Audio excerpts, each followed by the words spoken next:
Good morning, everybody. We are at the towards the end of the module three.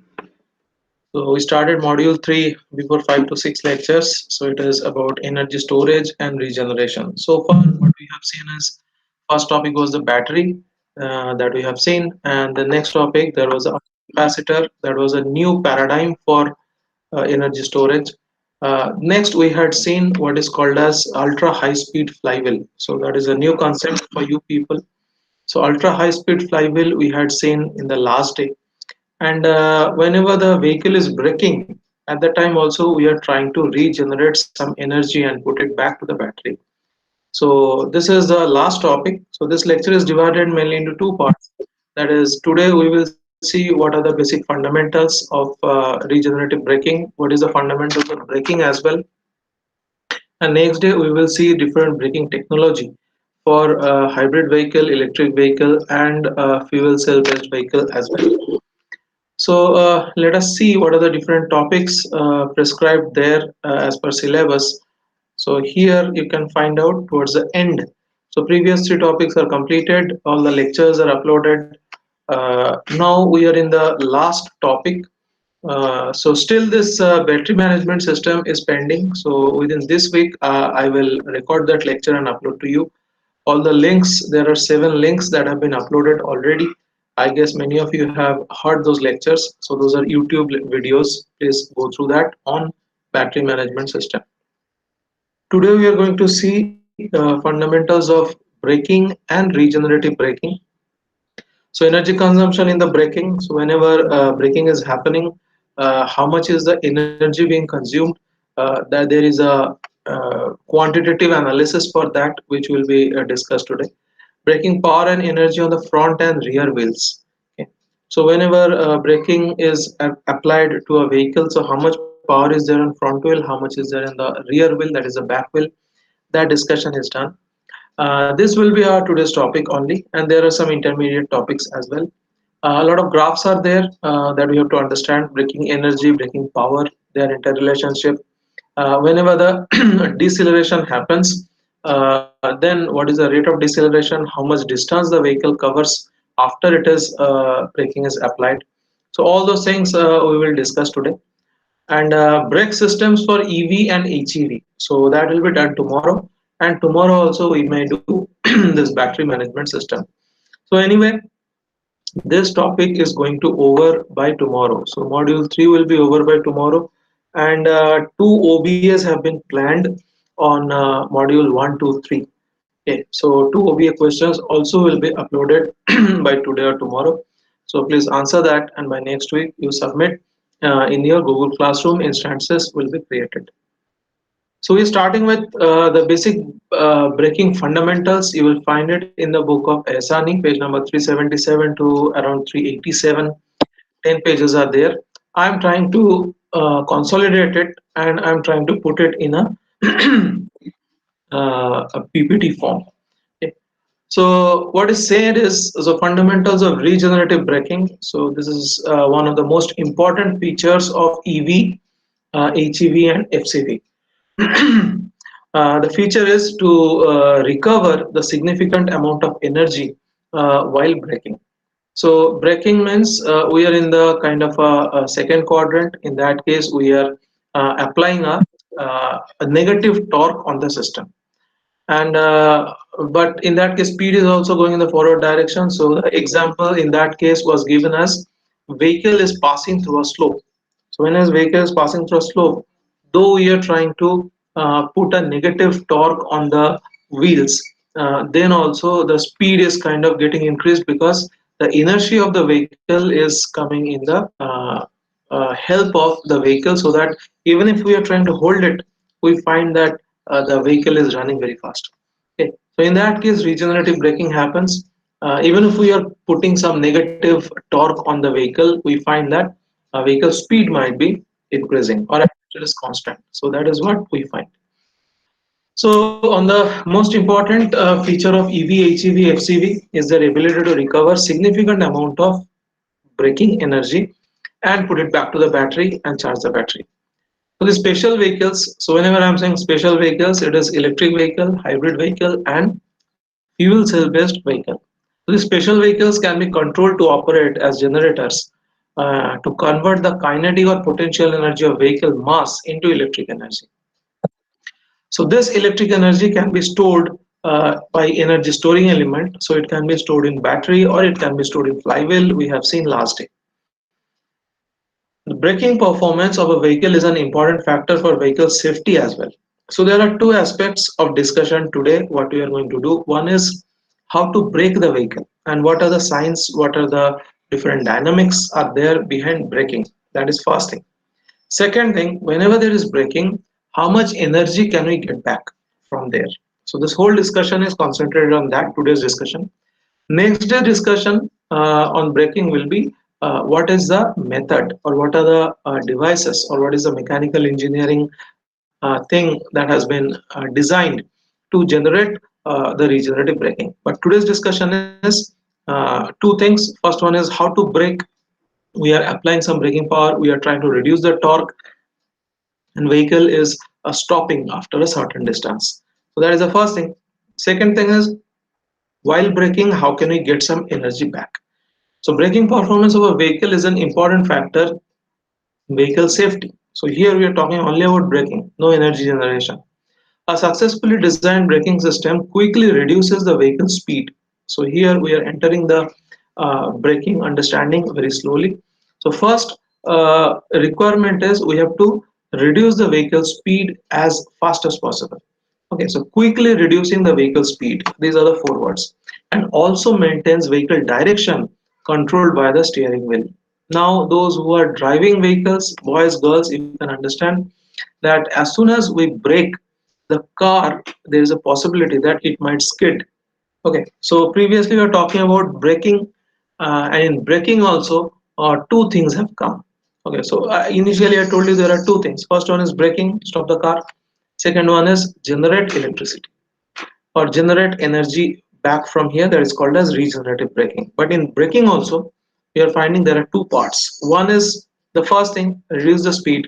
Second thing is while we are braking the vehicle, at that time you have to see that the vehicle should not skid. We should not lose control. So many times happens that car is running with very high speed and suddenly brake is pushed, and what happens? Gaadi udta hai. Okay, so the front wheel is jammed and back wheel, so gaadi palti ho jata hai. So it just becomes kind of a toppled or something. Okay, so that should not happen. So what we have found is there have become now three criteria. First thing, as soon as we are braking, the vehicle should stop. That is the first criteria.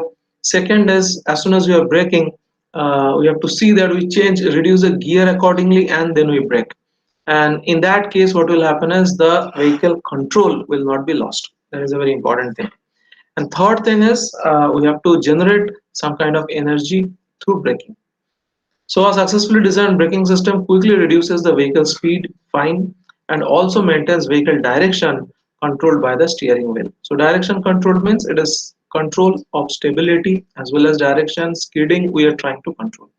Speed reduction requires the braking system to be able to supply sufficient braking torque on the wheels. So we have seen that the front wheels are disc and rear wheels are drum brake. Nowadays, all the four can be drum brake or all four can be disc brake. So it depends what kind of action we want. So disc brakes are more efficient than the drum. So a successfully designed braking system, what we have found is speed reduction requires the braking system to be able to supply sufficient braking torque on all wheels. All wheels means all four. Direction controller latter requires proper braking force distribution on all wheels. So that is the problem, that if brake power is not equal on all wheels, that time there might occur some kind of skidding or imbalance. So same braking power or braking power equally distributed on all wheels, that is very important. So last topic for today will be braking energy and braking power on front wheel as well as rear wheel. It should not happen that front wheels are jammed by braking and rear wheel is not getting braking energy. So in that case, it creates a skidding kind of a problem. So गाड़ी circle जैसा हो जाता है. Okay. On the contrary, again the same thing. Front wheels are free and back wheels are jammed. Then also there may be a problem. So all four wheels the braking power should be equally distributed on all four wheels. This is what is the understanding. So last thing is very important. The braking torque required in a vehicle is much larger than the torque produced by a electric motor. So electric motor is mainly trying to drive the vehicle. Okay, and when the vehicle is driven, it is running very fast. It's having a very big weight, around 1000 kg, 1500 kg or something. So there is an inertia thing. Okay, or kinetic energy, half mv square. So huge energy, the or huge inertia, the whole system is having. Suddenly we have to stop it, and to stop it again we need some energy. Okay, from where we can get the energy? To stop the vehicle, again we are asking energy from the electrical sources. That is nothing but a motor here. So what they're saying is, whenever the vehicle is running with a huge inertia, with huge speed, it's having quite a big mass, then suddenly stopping, suddenly creating that stop force. Okay, for that also electric motor, because we are talking about electric vehicle, for that also electric motor has to create some force, and that force we might not get, or sufficient force we might not get from electric motor, because whatever energy electric motor is generating, that is not able to resist such a huge inertia. That is what the first line in the third point mean. In EVs, HEVs, FCVs, the mechanical friction braking system must coexist. So there are two types of braking, electrical and mechanical. So it is only electrical braking. If you are thinking that you will be able to stop a EV, you are wrong. Okay, so to stop a EV, we need electrical braking as well as mechanical braking. So mechanical friction braking system must coexist with electrical regenerative braking. So electrical braking only is doing the regeneration. Mechanical braking is all wastage of energy, but mechanical braking is more powerful in the braking action. So why we are doing electrical braking? Because we want to recover some energy. In that case we are using electrical braking. So these two things you have to remember. What are the features of electrical braking and mechanical braking? Mechanical braking is more efficient to stop the car. Electrical braking is stopping the car as well as it is regenerating some energy. Through mechanical braking, we cannot get any kind of regeneration. Regeneration is possible only by using electrical braking. But on the contrary, electrical hello. Okay, so like the hybrid propulsion system, hybrid braking system also has various control strategies. What are the control strategies? So final goals of regenerative braking are: number one, to ensure the vehicle's braking performance. That means we have to stop the car. And second thing, its ability to recover as much braking energy as possible. So this is what I had explained to you at the starting part of this lecture. That is, it is not only braking, not only stopping the vehicle within a certain distance, but also to generate or regenerate some kind of lost energy. So whenever you are braking, you are losing some energy because car was running with a very huge momentum. We had created that momentum with the energy from our power source in the vehicle, that is electrical battery or ultra capacitor or maybe flywheel. So to create a momentum, we had given a lot of energy. Now suddenly we are braking the car, means we are losing some of the energy. So by losing some of the energy, by regenerative braking, if we can gain some energy back, that is actually adding to the efficiency of the whole vehicle. So these are the two very main agendas that we find in case of regenerative braking. That is, first is always braking, and whenever we are braking, we have to see that braking power is equally distributed among all the four wheels, so that the imbalance issue or control issue in the vehicle does not happen. Second thing is its ability to recover as much braking energy as possible. So that is actually the regenerative braking. Now here is a graph which will give you an idea, that is how much energy actually is consumed while braking a car. So a significant amount of energy is dissipated in braking. So this graph is saying that if there is a vehicle which is running with 100 km per hour, so there's a very huge speed, a vehicle of 1500 kg, that is the weight of the vehicle or mass, you can say. 1500 kg vehicle is running with 100 km per hour. So just calculate half mv square. It's huge. Okay. So if we want to bring that vehicle from 100 km per hour to zero speed, That means we are totally bringing the car from 100 km per hour to a zero speed. In that case, 0.16 kilowatt hour of energy is wasted actually in a few tens of meters. Okay. And whatever energy we are wasting here, what that energy does, that this graph is actually telling you.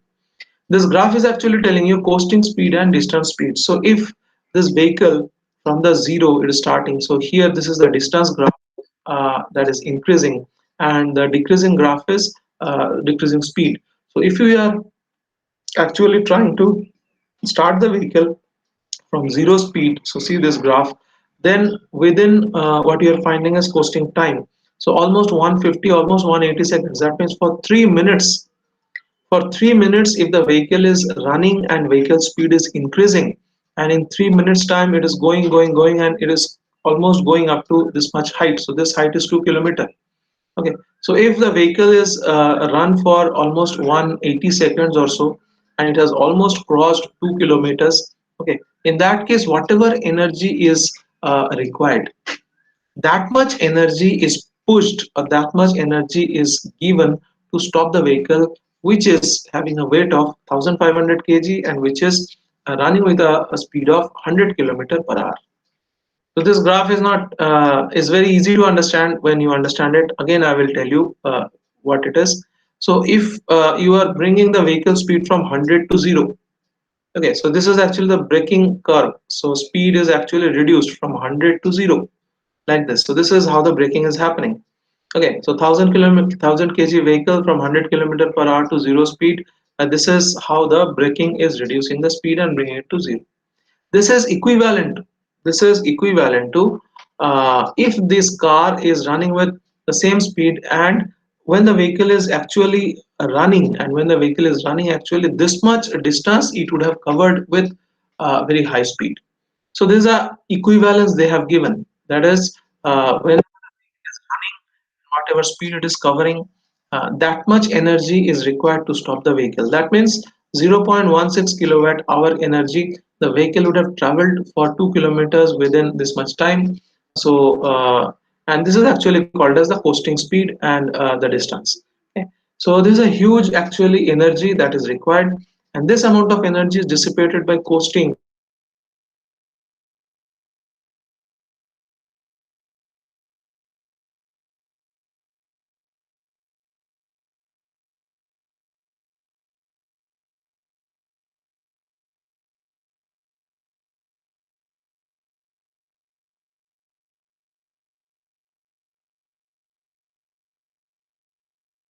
shown in figure. So if there was no braking with this much thing, the vehicle would have gone ahead of 2 kilometers. So two, will just imagine if there was whatever energy I am trying to, whatever energy I am putting to bring down the vehicle, with that energy, the vehicle would have traveled another 2 kilometers.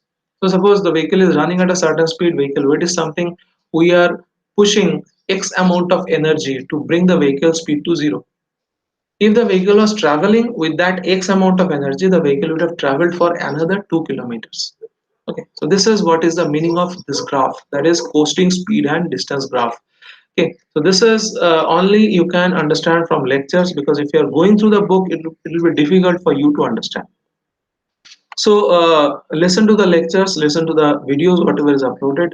So this graph is very important, might be asked in the exam for 3-4 marks. So what is the coasting speed and distance graph? So what is meant by distance graph? So 0 to 2 kilometers. So you are finding that it is going almost up to 2 kilometers. So whatever energy I'm giving to bring the vehicle speed to 0, that much energy would have taken the vehicle for another 2 kilometers. That is meaning of this graph. So braking energy consumed in urban driving. So always they are talking about urban driving. So it's a stop and start kind of driving, because there are a lot of vehicles. So a significant amount of energy is dissipated by frequent braking, and we are trying to bring that energy back. Successful design of hybrid braking system for recovering maximum possible braking energy requires a full understanding of braking behavior and its characteristic with respect to the vehicle speed, braking power, deceleration rate, and so on during typical urban drive cycles. So these are three parameters: vehicle speed, we have we have already studied in the first chapter braking power, how much we are applying, how much power we are applying to brake the vehicle, and deceleration rate. Deceleration rate means gradually the speed will cut and the vehicle will come to a halt. So how fast it is decelerating, that will decide within how much shorter range the vehicle will stop. So all these three things we have to understand whenever we are studying braking.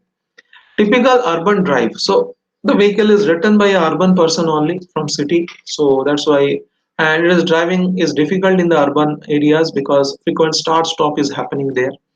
So a typical urban drive cycles that are used in this chapter are for New York City. So in this book, you will find it in 14th chapter.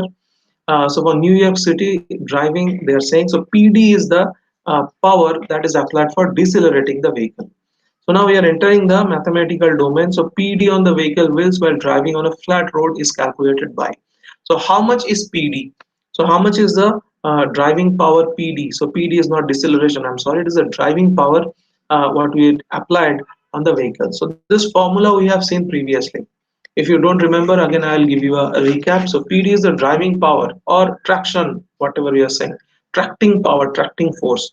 Okay, so that is actually correlated to PD. So V by 1000, okay, V is the velocity, mg, so all these parameters are given there. M is the mass of the vehicle in kilogram, and G is the gravitational constant 9.81 meter per second square. Fr is the tire rolling resistance. So we have seen what is Fr, so we had related T, Fr and D of all the vehicles. So tire actual working resistance and all those things we had related, RD and all those things we had found. Rho is the air mass density. So first is the rolling resistance, second one is the air mass thing, and last one is the whatever is the dVdt loss. So all those things. So mgfr, so m is mass, g is 9.81 meter per second square, fr is the rolling resistance, rho a is the air mass density, generally taken 1.205 kg per meter cube. Cd, aerodynamic drag. Okay, so the second term is the air resistance, you can say.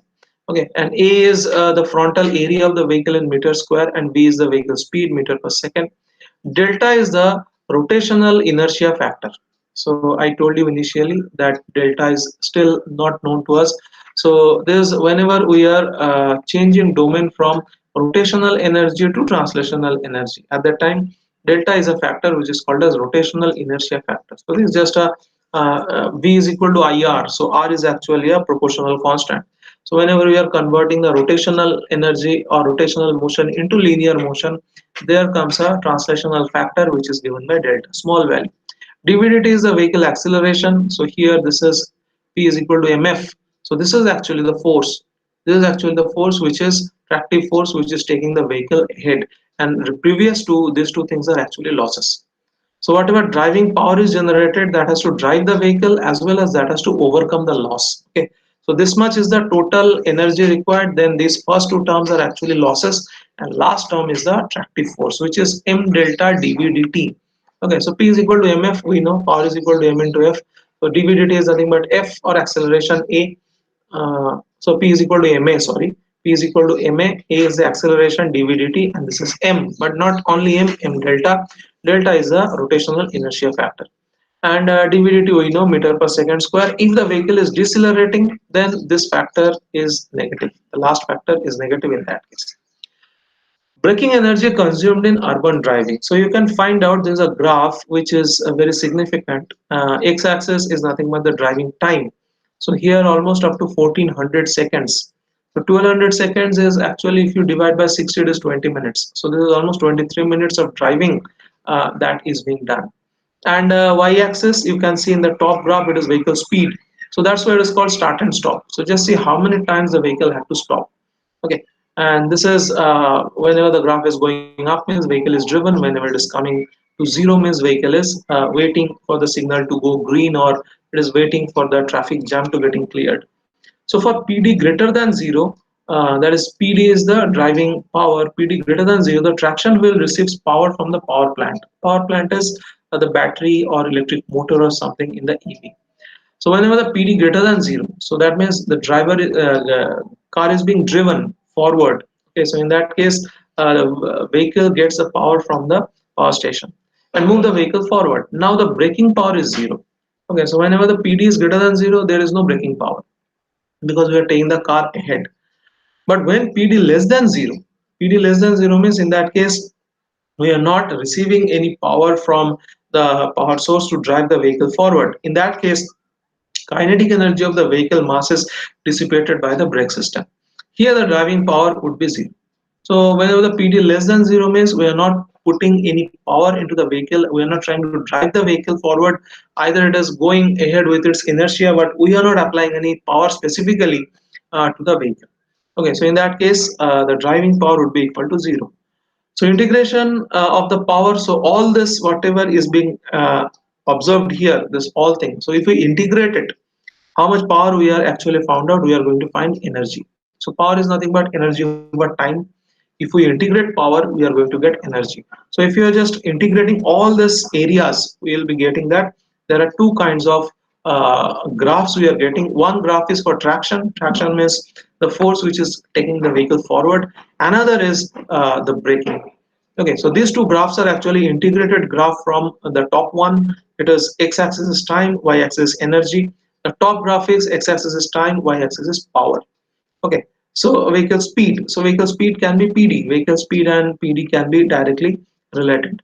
So if you are integrating this top graph, you are getting the bottom graph, and here we are finding. So in the top graph, you find there is an area when the speed is 0. Okay, so this, what is the area for which the speed is 0? If you integrate that, then you are getting the braking energy. Okay, because as long as the area for which the vehicle was stopped, so you are finding that it is driven and stop, again driven and stop, again driven and stop. So just find out both this area for which it was driven, that actually is equivalent to the traction system, or how much energy was given in terms of PD, or how much power. And second thing is all the stop areas, if you integrate, that will give you the braking. So a very important graph what is shown here, but you have to understand that.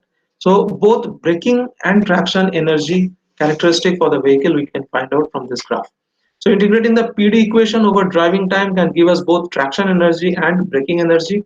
For a typical passenger car, means four-wheeler or something, with the parameters like M. So M is the mass, Fr is the that is we have found out previously that frictional resistance. So all this is here, tire rolling resistance, and CD is the coefficient of drag, A is the front area, L is the wheelbase.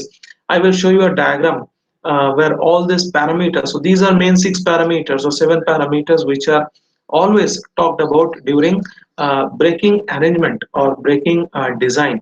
Okay. So all these are typical passenger car with all these basic parameters, and for FTP 75 urban drive cycle.